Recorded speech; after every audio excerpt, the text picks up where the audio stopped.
नमस्कार बच्चों, स्वागत है आपके अपने YouTube channel the PCM vision में।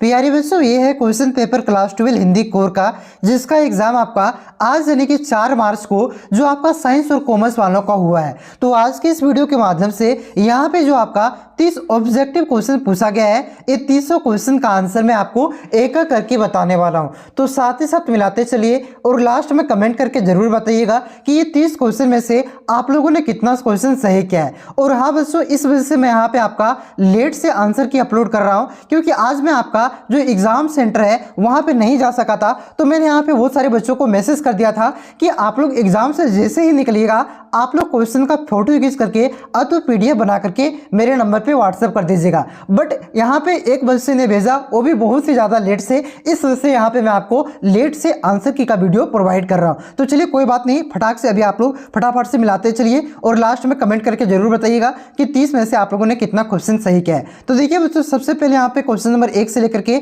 30 तक ऑब्जेक्टिव क्वेश्चन था और आपका उसमें से क्वेश्चन नंबर 1 से लेकर के 4 तक आपका एक गद्यांश दिया गया था। इस गद्यांश को पढ़ना था और इसके उत्तर को क्वेश्चन नंबर 1 से लेकर के 4 तक के उत्तर को देना था। तो गद्यांश तो आप लोगों ने एग्जाम में पढ़ ही लिया होगा। चलिए क्वेश्चन के आंसर को देखते हैं। क्वेश्चन क्या है आपका कि साहित्य और जीवन में गहरा संबंध है क्योंकि। तो साहित्य में और जीवन में आपका गहरा संबंध इसलिए है क्योंकि साहित्य क्या है, साहित्य का आधार क्या है, जीवन है। ठीक है, ऑप्शन नंबर सी इसका करेक्ट आंसर हो जाएगा आपका। यहाँ पे देख सकते हैं, इसको यही इसका आंसर होगा। साहित्य का आधार क्या है, जीवन है। ऑप्शन नंबर सी इसका करेक्ट आंसर होगा। ठीक है, उसके बाद देखिए अगला क्वेश्चन क्या दिया गया है कि मनुष्य किसकी खोज में जीवन भर लगा रहता है। तो मनुष्य आनंद की खोज में जीवन भर लगा रहता है। ऑप्शन नंबर 20 का करेक्ट आंसर हो जाएगा आनंद। उसके बाद देखिए अगला क्वेश्चन क्या है कि साहित्य के आनंद का आधार है। तो साहित्य के आनंद का आधार क्या है, तो जीवन है। ऑप्शन नंबर सी इसका करेक्ट आंसर, बी इसका करेक्ट आंसर हो जाएगा जीवन। उसके बाद देखिए अगला क्वेश्चन क्या है कि जीवन परमात्मा के प्रति अपने कामों का जवाबदेह है या नहीं, ये तो मालूम नहीं, लेकिन साहित्य क्या है। तो साहित्य मनुष्य के सामने जवाबदेह है। ऑप्शन नंबर 20 का करेक्ट आंसर होगा मनुष्य के सामने जवाबदेह। उसके बाद देखिए अगला क्वेश्चन क्या है, यहाँ पे आपका एक पद्यांश दिया गया है कविता टाइप का, इसको ध्यानपूर्वक पढ़ना है और प्रश्न संख्या 5 से लेकर के 8 तक के लिए सही विकल्प का चयन करना है। तो इसको तो पढ़िए लिया। चलिए हम लोग क्वेश्चन पे चलते हैं। क्वेश्चन क्या दिया गया आप लोग यहाँ पे देख सकते हैं। क्वेश्चन नंबर 5 कि धरती पर इंसान के आने के बाद क्या हुआ। तो देखिए धरती पर जब इंसान आता है तो उसके बाद क्या हुआ, जानवर घटने लगे, पक्षी घटने लगा और जंगल घटने लगे, ये तीनों घटने लगा। तो इस क्वेश्चन का करेक्ट आंसर होगा ऑप्शन नंबर डी हो जाएगा आपका, इनमें से सभी। उसके बाद देखिए बच्चों अगला क्वेश्चन क्या है कि इंसान बढ़ने लगा बेतहाशा का भाव क्या है।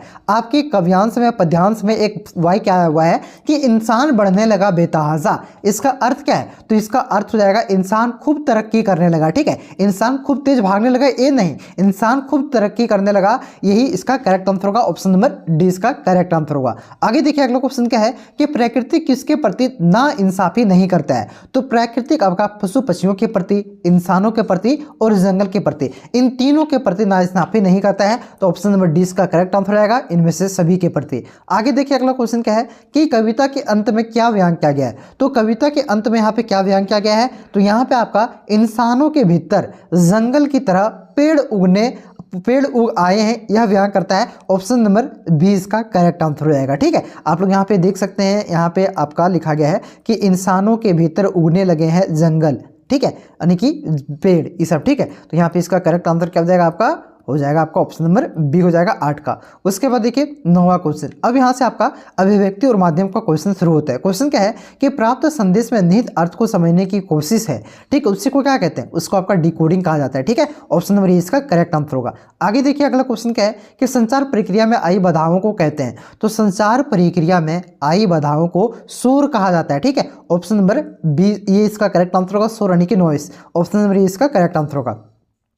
आगे देखिए अगला क्वेश्चन क्या है कि पुस्तक समीक्षा करने वालों को क्या कहलाता है, करने वाला क्या कहलाता है। तो जो पुस्तक की समीक्षा करता है इसे पुस्तक समीक्षक कहते हैं। ठीक है, यानी कि समीक्षक इसका करेक्ट आंसर हो जाएगा ऑप्शन नंबर सी।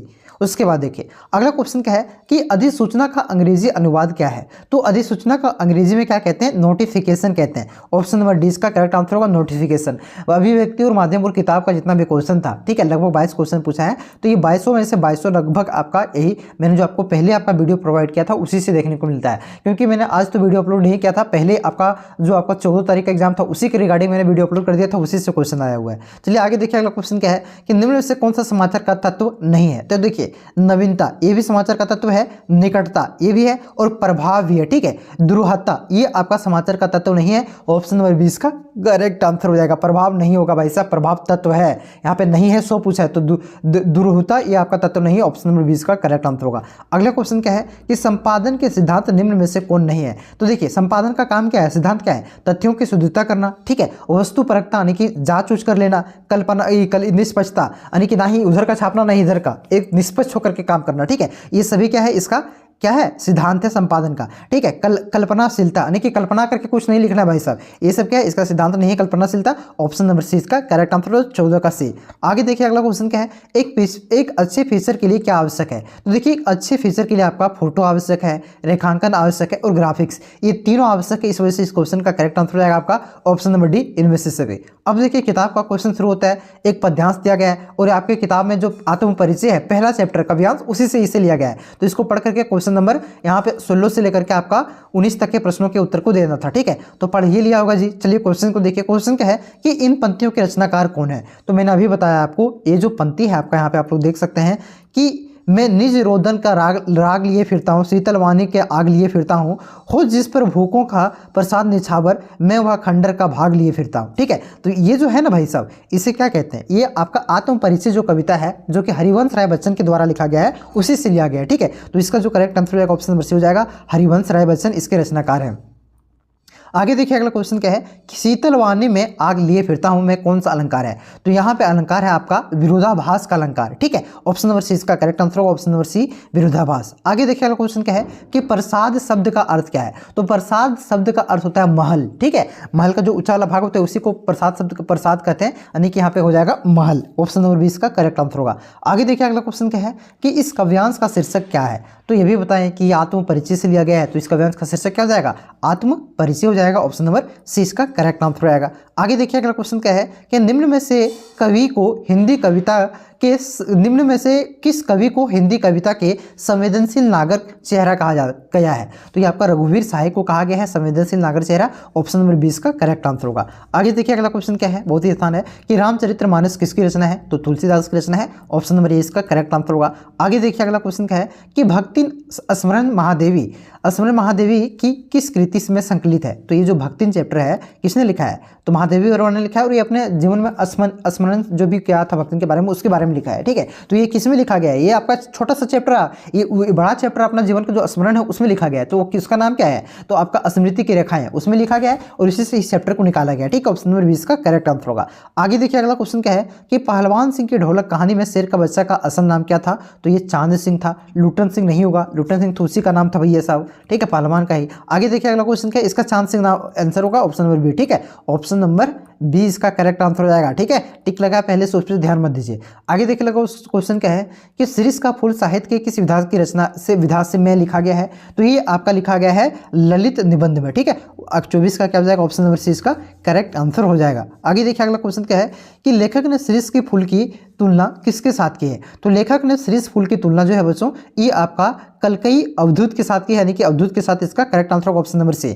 आगे देखिए अगला क्वेश्चन क्या है कि असुधर पंत बार बार किस शब्द का प्रयोग करता है। तो यहाँ पे सम हाउ इम्प्रॉपर इस शब्द का बार बार प्रयोग करता है। ऑप्शन नंबर डी इसका करेक्ट आंसर होगा। आगे देखिए अगला क्वेश्चन क्या है कि झूझ नामक पाठ किस भाषा में के हिंदी अनुवाद हुआ है। तो ये आपका झूझ नामक जो पाठ है बच्चों ये मूल रूप से मराठी भाषा में लिखा गया है, आनंद आदव के द्वारा लिखा गया है। ठीक है, जिसका हिंदी अनुवाद किया गया है। तो ऑप्शन नंबर सी इसका करेक्ट आंसर होगा मराठी। PYQ में पिछला साल भी आया था। आगे देखिए अगला क्वेश्चन क्या है कि भक्तिन कहानी में भक्तिन का नाम क्या था। तो भक्तिन जो कहानी है बच्चों, ये भक्तिन जो नाम है ना ये महादेवी वर्मा देते, लेकिन इसका जो ओरिजिनल नाम था ना ये क्या था, लक्ष्मी अर्थात लक्ष्मी। और ये लक्ष्मी का मतलब क्या होता है, धन संपत्ति वाला। ठीक है, बट उसके पास गरीब आदमी व्यक्ति था, गरीब महिला थी, तो ये अपने नाम को छुपाती थी, किसी के नाम नहीं बताती थी। इस वजह से महादेवी वर्मा ने, लेखिका ने इसकी कंठी माला को देख करके इसका नाम भक्तिन रख दिया था। ऑप्शन नंबर सी इसका करेक्ट आंसर होगा लक्ष्मी अर्थात लक्ष्मी। आगे देखिए अगला क्वेश्चन क्या है कि बादल राग कविता में बादल किसका प्रतीक है। तो कई बार करवा चुके हैं, एक क्रांति का प्रतीक है। ऑप्शन नंबर ए इसका करेक्ट आंसर होगा। अगला क्वेश्चन क्या है कि छोटा मेरा खेत कविता किस कवि की है। तो ये आपका किसका है, उमाकांत जोशी नहीं भाई साहब, उमा शंकर जोशी। ठीक है, ऑप्शन नंबर 20 का करेक्ट आंसर होगा। अब आप लोग यहाँ पे कमेंट करके बताइए कि 30 में से आप लोगों ने कितना क्वेश्चन सही किया है। लगभग 90 to 95% आपका क्वेश्चन जितना पढ़ाए थे उससे बाहर नहीं गया है। भले ही आज वीडियो अपलोड नहीं किए हैं, लेकिन मैंने पहले वीडियो महातांडव वीडियो दोनों बुक का ऑब्जेक्टिव सब्जेक्टिव सारा अपलोड किया था और सब्जेक्टिव में भी अधिकतर क्वेश्चन आपको देखने को मिला हुआ है। ठीक है, तो चलिए यहाँ पे आप लोग 30 में से कितना आंसर आया आप लोग बताइएगा। और आप लोग हिंदी कोर का, साइंस और कॉमर्स में जितने भी बच्चे हिंदी कोर का था उन सभी दोस्तों तक इस वीडियो को आप लोग शेयर भी जरूर कर दीजिएगा। ठीक है बच्चों, ताकि सभी को यहाँ पे क्या कर जाए, इसका आंसर मिला दे और मेरा भी थोड़ा व्यू चल जाए। बाकी बात, आप लोग चैनल पे नए हैं तो सब्सक्राइब जरूर कर लीजिएगा, क्योंकि इसके बाद आप लोग बीए कीजिएगा तो बीएससी कीजिएगा तो बीकॉम कीजिएगा। ठीक है, तो इन सभी की आपका सेमेस्टर की तैयारी आपका यहाँ पे करवाई जाएगी। साथ ही साथ आपका और भी जो भी जॉब रिलेटेड इन्फॉर्मेशन होता है तो जॉब की तैयारी होती है, कंपटीशन के बारे में सारा कुछ आपको बताया जाएगा। ठीक है, और रिजल्ट संबंधित तो जानकारी देंगे ही देंगे। तो चैनल पे आप लोग नए हैं तो सब्सक्राइब जरूर कर लीजिएगा। मिलते हैं नेक्स्ट वीडियो में, तब तक के लिए जय हिंद, जय भारत, जय झारखंड।